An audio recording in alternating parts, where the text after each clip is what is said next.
Good morning વિદ્યાર્થી મિત્રો.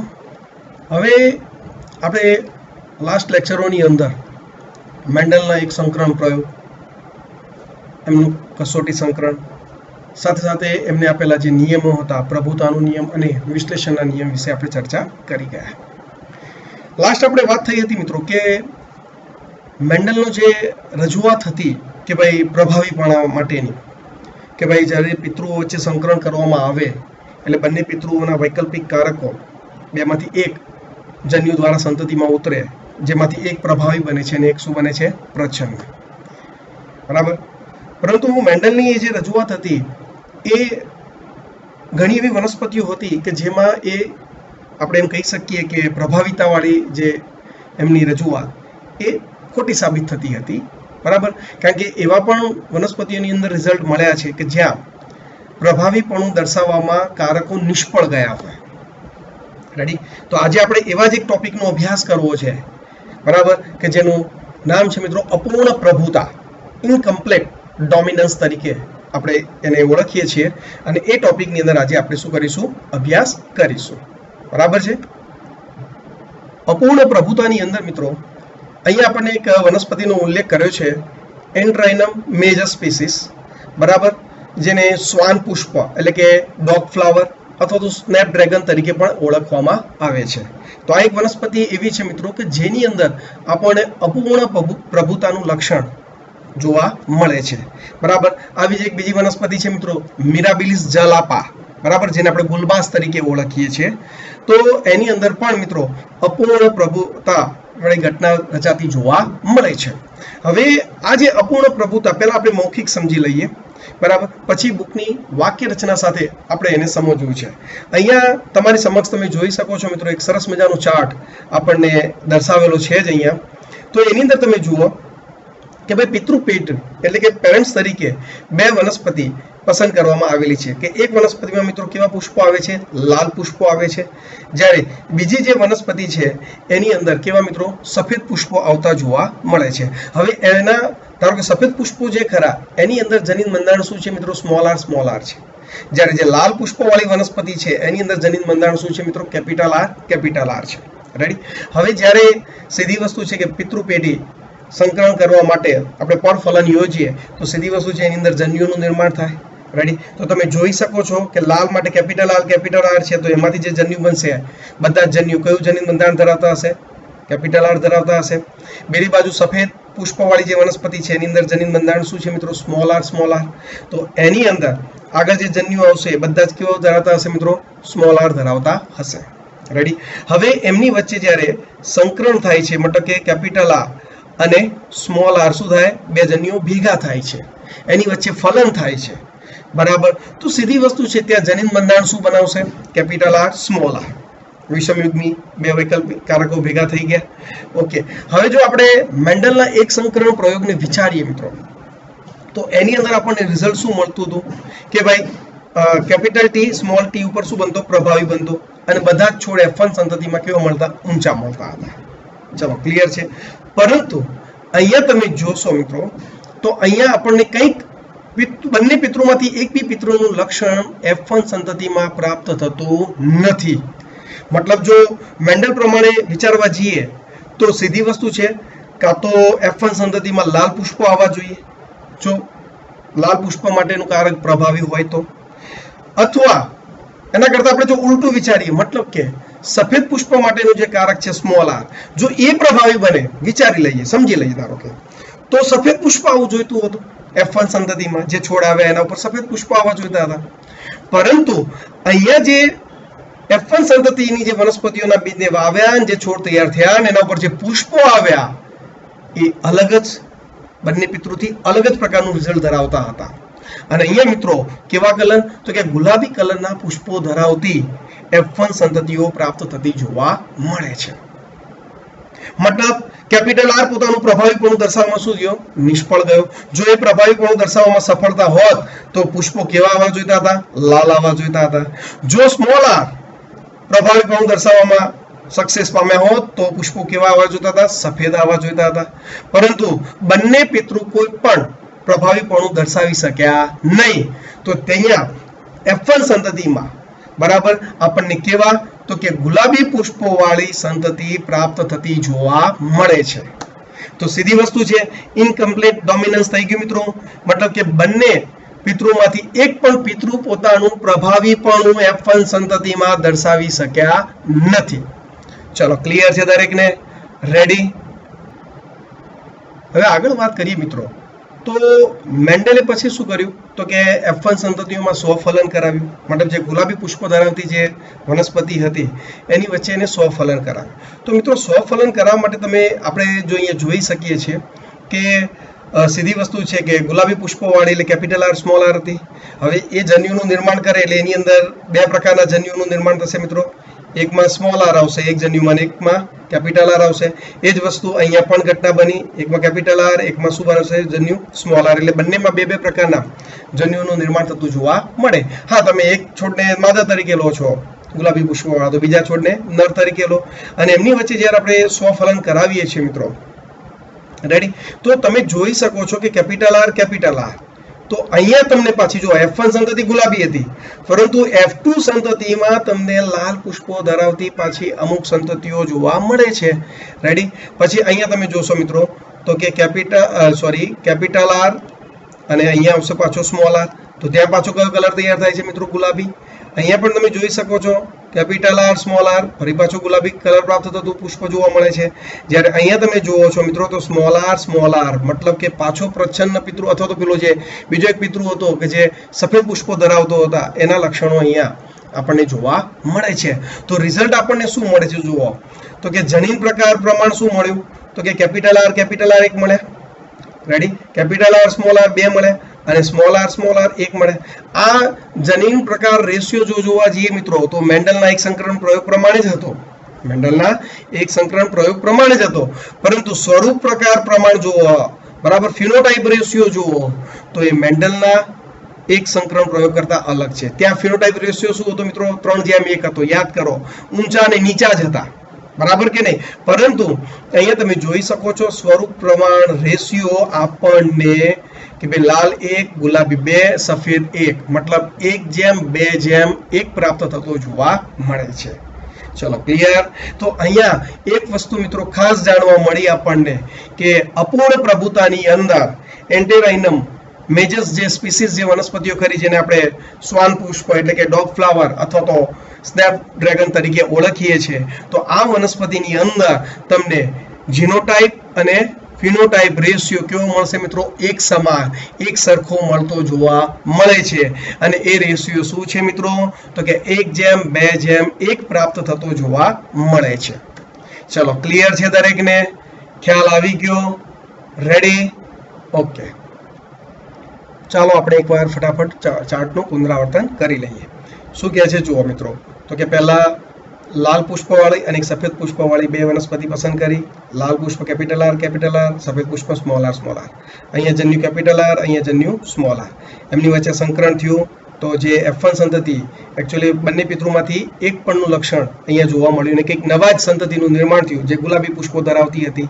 Ready? અને F1 સંતતિમાં એમને જ્યારે સંકરણ કરાવ્યું, બરાબર, તો સીધી વસ્તુ છે બે પ્રકારના જન્યુઓ, એક બાજુ માદા જન્યુ ગોઠવી દઈએ, એક બાજુ યુનિટ સ્ક્વેર આપણો નરજન્યુઓની ગોઠવણી કરી દઈએ.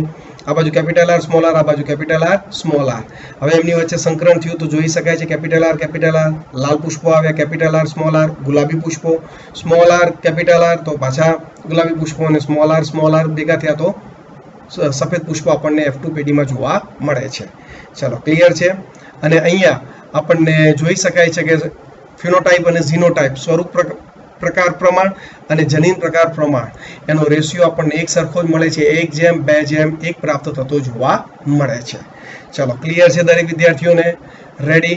ઓકે, હવે આ જ વસ્તુ આપણે બુકની થિયરી સાથેનું શું કરીએ મિત્રો? અભ્યાસ કરીએ. જ્યારે વટાણા પરનો પ્રયોગ અન્ય વનસ્પતિઓના અન્ય લક્ષણોની અભિવ્યક્તિના સંદર્ભમાં પુનરાવર્તિત કરવામાં આવ્યો ત્યારે ખબર પડી કે ક્યારેક F1 માં એવા સ્વરૂપ પ્રકાર પણ પ્રાપ્ત થાય છે જે બે પૈકી કોઈ પિતૃ સાથે મળતા આવતા નથી અને તેઓ વચગાળાના મળે છે. બરાબર કે નહીં?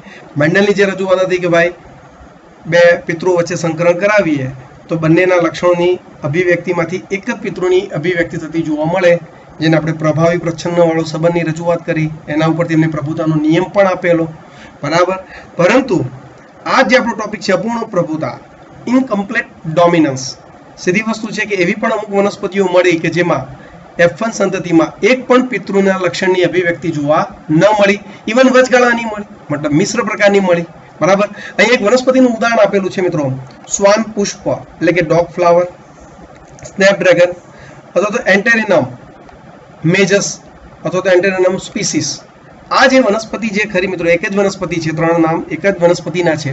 અથવા તો એક બીજું ઉદાહરણ પણ મેં તમને આગળ વાત કરી, મિરાબિલિસ જલાપા બુલ્બાસ, રેડી. તો આ વનસ્પતિમાં અપૂર્ણ પ્રભુતાના દ્રષ્ટાંતને સમજવા માટેનું શ્રેષ્ઠ ઉદાહરણ છે, બરાબર.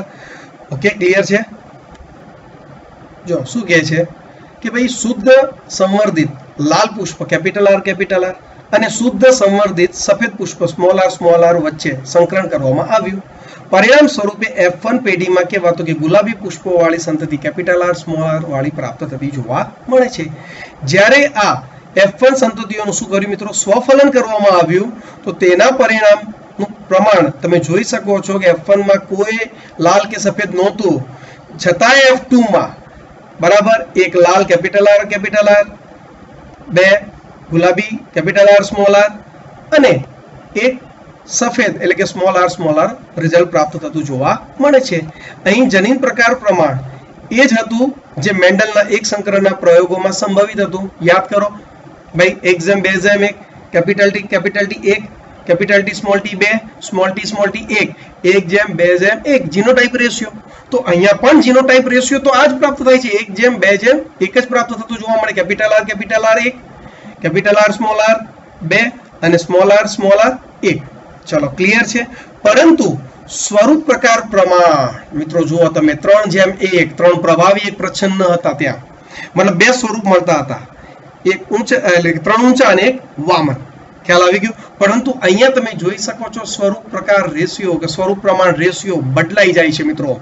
અહીંયા તમે જોઈ શકો છો કે કેપિટલ આર એટલે કે લાલ પુષ્પ વાળો એક, કેપિટલ આર સ્મોલ આર વાળા બે ગુલાબી પુષ્પ વાળા છોડ અને સ્મોલ આર વાળા એક સફેદ પુષ્પ વાળો છોડ પ્રાપ્ત થતો જોવા મળે છે. એટલે મતલબ અહીંયા સ્વરૂપ કેટલા મળે છે? 3 મળે છે, રેડી. ત્યાં સ્વરૂપ આપણને કેટલા મળતા? મેન્ડલના એક સંકરણ પ્રયોગોમાં 2 સ્વરૂપ પ્રાપ્ત થતા હતા, કયા? ઊંચા અને નીચા. જ્યારે અહીંયા સ્વરૂપ પ્રમાણ રેશિયો 3 છે મિત્રો, એ લાલ, ગુલાબી અને સફેદ. હા, એનો રેશિયો જો પ્રમાણ દર્શાવીએ તો 1:2:1.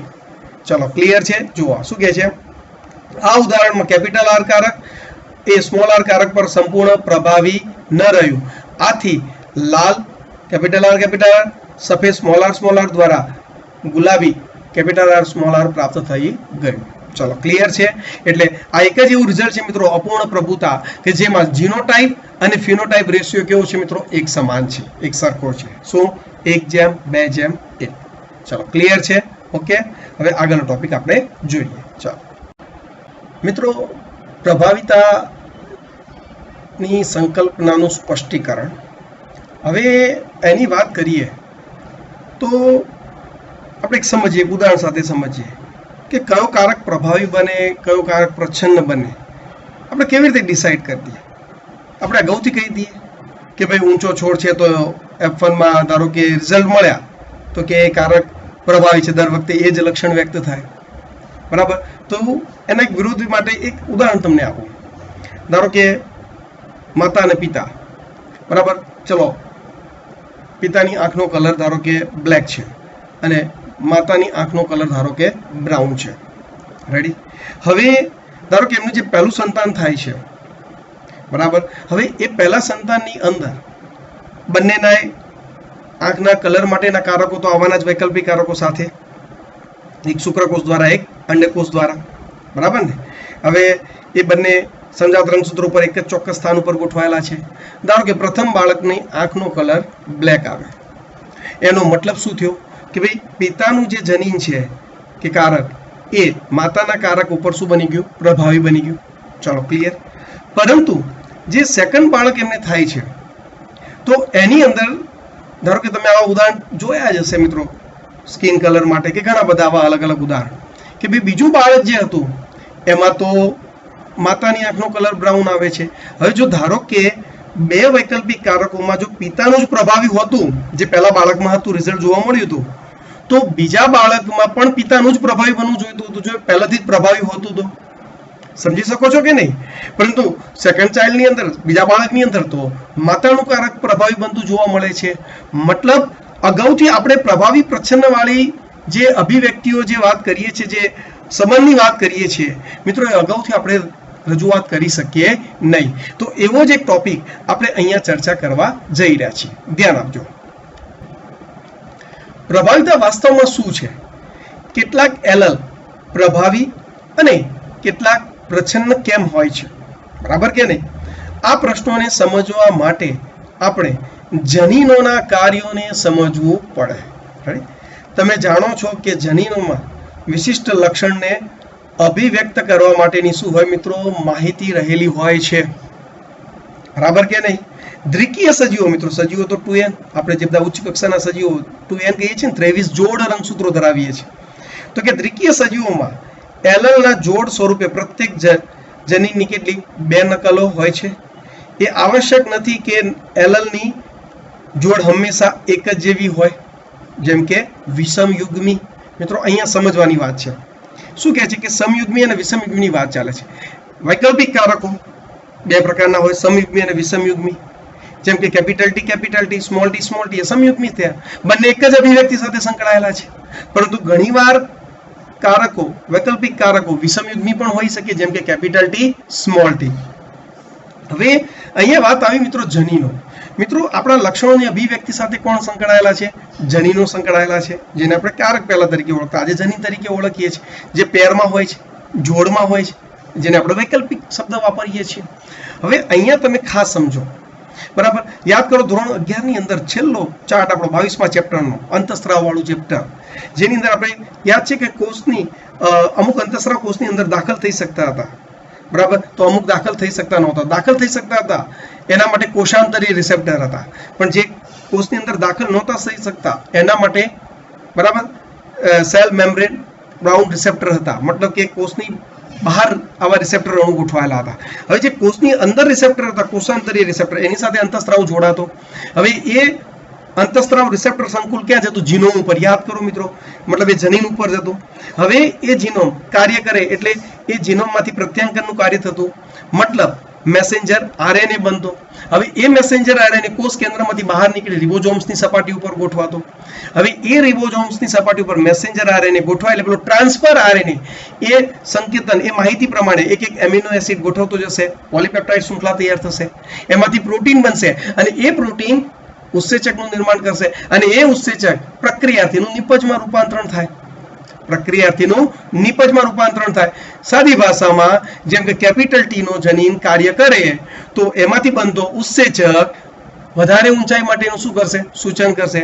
સ્મોલ ટી વાળો કાર્ય કરે જનીન તો એનો ઉત્સેચક વામન હાઇટ થાય, ઓછી ઊંચાઈ થાય, એ માટેના કાર્ય સાથે શું થાય? સંકળાતો જોવા મળે છે, બરાબર? પણ એક વસ્તુ તો ફિક્સ છે કે મિત્રો વૈકલ્પિક કારકો કેટલા છે? 2 વૈકલ્પિક કારકો છે. કાં તો એ સમયુગ્મી હોઈ શકે, કાં તો એ વિષમયુગ્મી હોય. સમયુગ્મી છે તો બંનેની અભિવ્યક્તિ સરખી જ રહેવાની, એમાં કોઈ ઇસ્યુ ઉત્પન્ન થતો નથી. પરંતુ જો વિષમયુગ્મી, હવે વિષમયુગ્મી થવાની રીઝન શું છે? ધારો કે 2 જ વૈકલ્પિક કારકો કેપિટલ ટી જ હતા, પરંતુ એક કેપિટલ ટી ની અંદર એના જનીન બંધારણમાં, એના ન્યુક્લિયોટાઇડના ક્રમમાં શું થઈ ગયો? ફેરફાર થઈ ગયો, જેના કારણે એની જે અભિવ્યક્તિ હતી એ શું થઈ ગઈ મિત્રો? ચેન્જ થતી જોવા મળે છે. ખ્યાલ આવી ગયો? એટલે 2 વૈકલ્પિક કારકોમાં એક અરૂપાંતરિત રહ્યો અને એક શું થઈ ગયો? રૂપાંતરિત થઈ ગયો. ખ્યાલ આવે છે કે નહીં? હવે જે અરૂપાંતરિત છે મતલબ એ અભિવ્યક્તિ એની પ્રોપર એના એ જ દર્શાવે છે, તો એના લક્ષણ અભિવ્યક્ત થતા જોવા મળશે. પણ આ જે અરૂપાંતરિત થઈ ગયો એમાં ઘણા બધા રીઝનો હોઈ શકે, જે બુકની અંદર આપણે વાક્ય રચના સાથે જોઈશું. ચલો, ક્લિયર છે? પણ એ પોતાની અભિવ્યક્તિ દર્શાવી શકતો નથી. ચલો, ક્લિયર? ઓકે, ધ્યાન આપજો મિત્રો. શું કહે છે? જો તેમાંથી એક એલલની ભિન્નતાનું કારણ તેમાં આવેલ પરિવર્તન હોઈ શકે. મતલબ બંનેને પોતાની અભિવ્યક્તિ દર્શાવી હતી, પણ એક વૈકલ્પિક કારકમાં શું આવી ગઈ? ભિન્નતા આવી ગઈ. આ વિષયમાં તમે આગળના પ્રકરણ 6 ની અંદર આપણે અભ્યાસ કરીશું. મિત્રો પ્રકરણ 6 ની અંદર આપણે આ જ ન્યુક્લિયોટાઇડ ડીએનએ વિશે જ અભ્યાસ કરવાનો છે. રેડી? એ વખતે આપણું આ ચિત્ર વધારે ક્લિયર થશે. જે એલલમાં ચોક્કસ માહિતીને શું કરે છે? રૂપાંતરિત કરે છે. ઓકે, જોઈએ આગળ શું કહે છે.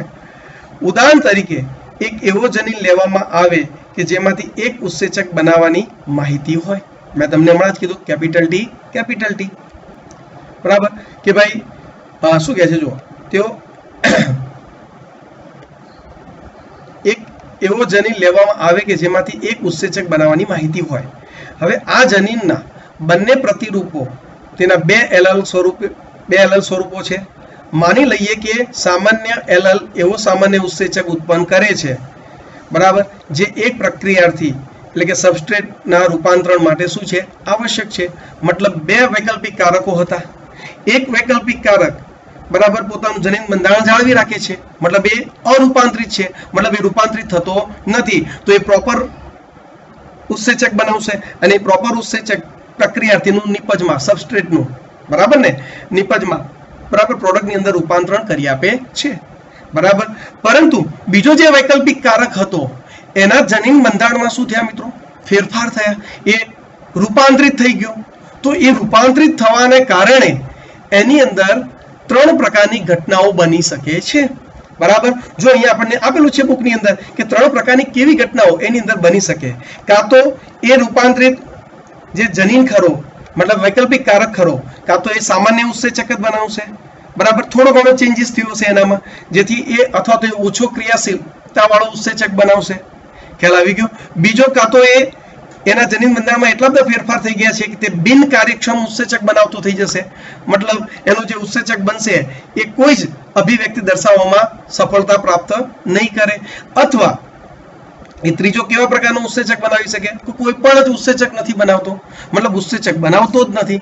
મતલબ તમે સમજો કે બે વૈકલ્પિક કારકો હતા જે બંને પિતૃઓમાંથી ઉતરી આવ્યા, પણ એક કેવો રહ્યો, કન્ટિન્યુ રહ્યો, અરૂપાંતરિત રહ્યો, એટલે એ પોતાની અભિવ્યક્તિ દર્શાવે જ કરે છે. પણ બીજો જે હતો વૈકલ્પિક કારક એ રૂપાંતરિત થઈ ગયો, અને એ રૂપાંતરિત થઈ ગયો એટલા કારણે એ પોતાની અભિવ્યક્તિ દર્શાવવામાં શું થવા લાગ્યો, નિષ્ફળ જવા લાગ્યો. હવે રીઝન શું, તો રૂપાંતરિત થયો, સામાન્ય ફેરફાર થયા, બરાબર, તો એ ઉત્સેચક તો બનાવે છે, પણ કેવું, પેલા બીજો જે વૈકલ્પિક કારક હતો એના જેવો જ ઉત્સેચક બનાવે છે પહેલું, અથવા તો એથી થોડો પણ એવા જ લક્ષણો ધરાવતો ક્રિયાશીલતા વાળો ઉત્સેચક બનાવે છે, તો ત્યાં કોઈ ઇસ્યુ નથી. પરંતુ બીજા નંબરમાં શું કહે છે, બિનકાર્યક્ષમ ઉત્સેચક બનાવે, મતલબ એ એવો ઉત્સેચક બનાવે છે કે જે ઉત્સેચક કોઈ કાર્ય કરે જ નહીં, પ્રક્રિયાર્થીનું ઉત્પાદનમાં રૂપાંતરણ ન કરી શકે. અથવા ત્રીજી ઘટના શું બની શકે, એના રૂપાંતરણ થવાને કારણે કે કોઈ જ ઉત્સેચક ન બનાવી શકે, મતલબ એ જનીન એ વૈકલ્પિક કારક કોઈ કામનો જ ન રહ્યો. તો સીધી વસ્તુ છે, બે વૈકલ્પિક કારકો હતા, એમાંથી કેમ એક પ્રભાવી બન્યો, કારણ કે એ અરૂપાંતરિત હતો, એ એની અભિવ્યક્તિ દર્શાવવામાં સક્ષમ હતો, પણ જે રૂપાંતરિત થઈ ગયો એ આવી ત્રણ ઘટનાઓને કારણે એ પોતાની અભિવ્યક્તિ દર્શાવવામાં શું થાય છે, નિષ્ફળ જાય છે. માટે આપણે કહીએ છીએ કે એક પ્રભાવી બને છે અને એક શું બને છે, પ્રચ્છન્ન. તો એ આ રીતે ઘટનાને કારણે શક્ય બને છે. ચાલો, ક્લિયર છે દરેકને, ખ્યાલ આવી ગયો. હજુ એ બુકની વાક્ય રચના સાથે આ ત્રણ વાક્યોને આપણે સમજવાના છે, એટલે બહુ ટેન્શન લેતા નહીં. ઓકે ઓકે વિદ્યાર્થી મિત્રો, હવે લાસ્ટ જે આપણા ત્રણેય પોઈન્ટ હતા કે ભાઈ કોઈ વૈકલ્પિક કારકની અંદર એના રૂપાંતરણ થાય છે, મતલબ કે એના ન્યુક્લિયોટાઇડના ક્રમમાં, એના જનીન ક્રમમાં કોઈ ફેરફાર થાય છે, તો કેવા પ્રકારના ઉત્સેચક બને છે કે નથી બનતા, એવા ત્રણ મુદ્દાની આપણે ચર્ચા કરી. હવે એ ત્રણેય મુદ્દા એનસીઈઆરટી એટલે કે આપણી ટેક્સ્ટ બુકની અંદર એને સરસ મજાની રીતે એની રજૂઆત કરેલી છે. તો આપણે દરેક વાક્ય રચના સાથે આપણે એને જોઈએ, બરાબર. શું કહે છે જુઓ, પહેલા કિસ્સામાં રૂપાંતરિત એલએલ એ અરૂપાંતરિત એલએલ ને સમાન છે, એટલે કે તે એક જ સ્વરૂપ પ્રકાર સર્જશે, તેના પરિણામ સ્વરૂપે પ્રક્રિયાથી એસ નું રૂપાંતરણ થશે. ખ્યાલ આવી ગયો. પહેલા મુદ્દામાં આપણને શું કીધેલું કે ભાઈ એના બંધારણમાં સામાન્ય ફેરફાર થાય છે, તો એ સામાન્ય ઉત્સેચક બનાવશે અથવા ઓછો ક્રિયાશીલ ઉત્સેચક બનાવશે, પરંતુ એ એના વૈકલ્પિક કારક જેવું જ અભિવ્યક્તિ વાળું જ ઉત્સેચક બનાવશે. એટલે જે પેલો અરૂપાંતરિત એલએલ હતો એ ટાઈપનું જ કાર્ય રૂપાંતરિત એલએલ નું પણ જોવા મળશે. એટલે બંનેની અભિવ્યક્તિ કેવી રહેવાની મિત્રો, સમાન રહે છે. ખ્યાલ આવે છે કે નહીં? ઓકે, આગળ શું કહે છે જુઓ, આ પ્રકારના એલએલ ની જોડ ખૂબ જ સામાન્ય છે, મતલબ નોર્મલ કહી શકાય. પણ એલએલ જો બિનકાર્યક્ષમ ઉત્સેચક, બીજું વાક્ય આ હતું, યાદ કરો મિત્રો, અથવા ઉત્સેચક ઉત્પન્ન નથી કરતા. રેડી? સેકન્ડ મુદ્દામાં આપણને એવું જ કીધું કે આપણો વૈકલ્પિક કારક જે રૂપાંતરિત થયેલો વૈકલ્પિક કારક છે એ બિનકાર્યક્ષમ ઉત્સેચક બનાવે, ખ્યાલ આવ્યો, અથવા તો ઉત્સેચક બનાવતો જ નથી તો સીધી વસ્તુ છે એ પ્રક્રિયાથીનું નિપજમાં રૂપાંતરણ કરી શકતો નથી, ખ્યાલ આવે છે કે નહીં? તો સીધી વસ્તુ છે, હવે રૂપાંતરણ કરવાવાળો મતલબ કે નિપજ પ્રક્રિયાથીનું નિપજમાં રૂપાંતરણ કરવાવાળો કયો રહ્યો? પેલો અરૂપાંતરિત જે વૈકલ્પિક કારક હતો તે, બરાબર. એનો મતલબ એ પ્રભાવી થઈ ગયો અને તમારો રૂપાંતરિત વૈકલ્પિક કારક શું બની જશે મિત્રો? પ્રચ્છન્ન બનતો જોવા મળે છે. જો શું કહે છે? ઉત્પન્ન કરતો નથી, કરતા તો સ્વરૂપ પ્રકાર પર અસર થઈ શકે છે. રેડી? શું કહે છે? ઉત્સેચક ઉત્પન્ન કરતા નથી, કરતા તો સ્વરૂપ પ્રકાર ઉપર અસર થઈ શકે છે. સ્વરૂપ પ્રકાર લક્ષણો અરૂપાંતરિત એલલ ના કાર્ય ઉપર નિર્ભર રહે છે. અરૂપાંતરિત એલલ મતલબ બે વૈકલ્પિક કારકો હતા, એમાંથી એક રૂપાંતરિત થયો ને એક અરૂપાંતરિત રહ્યો. તો જે અરૂપાંતરિત રહ્યો એ પોતાને પ્રોપર ઉત્સેચક બનાવશે, એની અભિવ્યક્તિ જોવા મળશે સંતતિમાં. પણ જે રૂપાંતરિત થઈ ગયો એના 3 સ્ટેપ જોયા. કાં તો એનું રૂપાંતરણ થાય છે પરંતુ સામાન્યથી ઓછો ક્રિયાશીલ પણ એ ટાઈપનું જ રૂપાંતરણ થાય છે, તો અભિવ્યક્તિ પેલાના જેવી જ રહેશે, એના વૈકલ્પિક કારક જેવી, તો આપણને બહુ રિઝલ્ટમાં ફરક નહીં મળે. અથવા તો એ કેવું થઈ જશે મિત્રો? તો કે એ બિનકાર્યક્ષમ ઉત્સેચક બનાવે છે, મતલબ કે કોઈ જેવો ઉત્સેચક એનાથી પ્રોપર નથી બનતો જે પ્રક્રિયાથીનું નિપજમાં રૂપાંતરણ કરી શકે. અને ત્રીજા મુદ્દામાં તો એમ જ કહી દીધું કે ઉત્સેચક બનાવતો જ નથી, મતલબ પ્રક્રિયાથીનું નિપજની વાત તો આવે જ નહીં. ખ્યાલ આવે છે કે નહીં? તો સીધી વસ્તુ છે, જે અરૂપાંતરિત જે આપણો વૈકલ્પિક કારક હતો એ શું બની જશે? પ્રભાવી બનતો જોવા મળે છે. જો આગળ, સામાન્યતઃ અરૂપાંતરિત એલલ જે વાસ્તવિક સ્વરૂપ પ્રકારનું પ્રતિનિધિત્વ કરે છે તે શું? પ્રભાવી હોય છે. તથા રૂપાંતરિત એલલ મુખ્યત્વે પ્રચ્છન્ન એલલ હોય છે, કારણ કે એનું રૂપાંતરણ થઈ ગયું છે, એનો જનીન પ્રકારમાં ફેરફાર થઈ ગયો છે. એ જરૂરી જે કદ માટેનું કે જે ઊંચાઈ માટેનું કે જે પણ લક્ષણ માટેની જે અભિવ્યક્તિનું એનું જે જનીન હતું, એલલ હતો, જે કારક હતો, એ એના બંધારણમાં ચેન્જીસ થવાના કારણે પ્રોપર ઉત્સેચક બનાવી શકતો નથી, જેના કારણે એ આગળ પ્રક્રિયાથીનું રિઝલ્ટ એટલે કે રૂપાંતરણ કરી શકતો નથી. એટલા માટે તમને પ્રોપર એ કારક દ્વારા રિઝલ્ટ પ્રાપ્ત થશે નહીં. તો જે પેલો અરૂપાંતરિત હતો એની અભિવ્યક્તિ તમને જોવા મળશે. આ ઉદાહરણોમાં પ્રચ્છન્ન એલલના અભિવ્યક્ત થવાથી ઉત્સેચક બનતો જ નથી, અથવા તો બને તો કેવો? કાર્યક્ષમ હોતો નથી. ચલો, ખ્યાલ આવી ગયો? એટલા માટે અહીંયા આપણને અપૂર્ણ પ્રભુતાની ઘટના રચાતી જોવા મળે છે. ચલો, ક્લિયર છે? ફરીથી પેલા 3 વાક્યો હું તમને એકવાર ફરીથી સમજાવું છું, ધ્યાન આપજો. વિદ્યાર્થી મિત્રો. જો પહેલા શું કીધું? વૈકલ્પિક કારક જે રૂપાંતરિત થયો છે, કાં તો એના રૂપાંતરણ સામાન્ય પ્રકારનું જ હશે તો એ સામાન્ય ઉત્સેચક, અથવા તો એનાથી થોડો ઓછો ક્રિયાશીલ ઉત્સેચક બનાવશે, જે એનો અરૂપાંતરિત વૈકલ્પિક કારક જેવું જ કામ કરતું હશે. મતલબ રિઝલ્ટ આપણને સેમ ટુ સેમ જ મળશે, એમાં બહુ ફરક પડતો નથી. પરંતુ જો એ બિનકાર્યક્ષમ ઉત્સેચક બનાવે અથવા તો એ ઉત્સેચક બનાવતો જ નથી, તો બંને સ્થિતિમાં તો પેલા વૈકલ્પિક કારકની મજા આવી જાય. ખ્યાલ આવે કે નહીં? એની જ અભિવ્યક્તિ જોવા મળે, બીજાની અભિવ્યક્તિ જોવા મળશે નહીં. ખ્યાલ આવે છે કે નહીં? ક્લિયર? તો આ રીતે ધારો કે 2 બાળકો છે, બરાબર, બંને સરખા જ મસ્તીખોર છે, બરાબર, પણ એક જો શાંત પડી જાય કોઈ કારણસર, કોઈ ધમકીથી કે કોઈ એવી કોઈ લાલચથી, તો સીધી વસ્તુ છે, જે મસ્તીખોર છે એની જ અભિવ્યક્તિ જોવા મળશે, પેલાની અભિવ્યક્તિ શું થશે? આપોઆપ અટવાઈ જશે. ક્લિયર છે? તો કહેવાનો મતલબ એ છે કે 2 વૈકલ્પિક કારકોમાં એકના જનીન બંધારણમાં ફેરફાર થાય એટલે રૂપાંતરિત થઈ ગયો, એકનું બંધારણ જનીન બંધારણ એમના એમ સંતતિમાં જળવાઈ રહે, તો એ અરૂપાંતરિત છે. તો એ પ્રત્યાંકન કરી પ્રોપર પ્રોટીન પ્રોપર ઉત્સેચક બનાવશે, તો એ પ્રક્રિયાથીનું નિપજમાં રૂપાંતરણ કરશે. પણ પેલો જેનું રૂપાંતરિત થયું છે એ બંધારણમાં ચેન્જીસ થવાના કારણે એ ઓછો ક્રિયાશીલ ઉત્સેચક બનાવશે, અથવા તો બિનકાર્યક્ષમ ઉત્સેચક બનાવશે, અથવા તો એ ઉત્સેચક બનાવતો જ નથી, એટલે એની અભિવ્યક્તિ શું થશે? અટવાઈ જશે.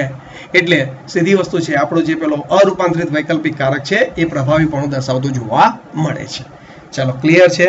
તો મિત્રો આ હતા આપણો ટોપિક અપૂર્ણ પ્રભુતા. બરાબર, આશા રાખું કે દરેક વિદ્યાર્થીઓને આ ટોપિક 100% ક્લિયર થઈ ગયો હશે.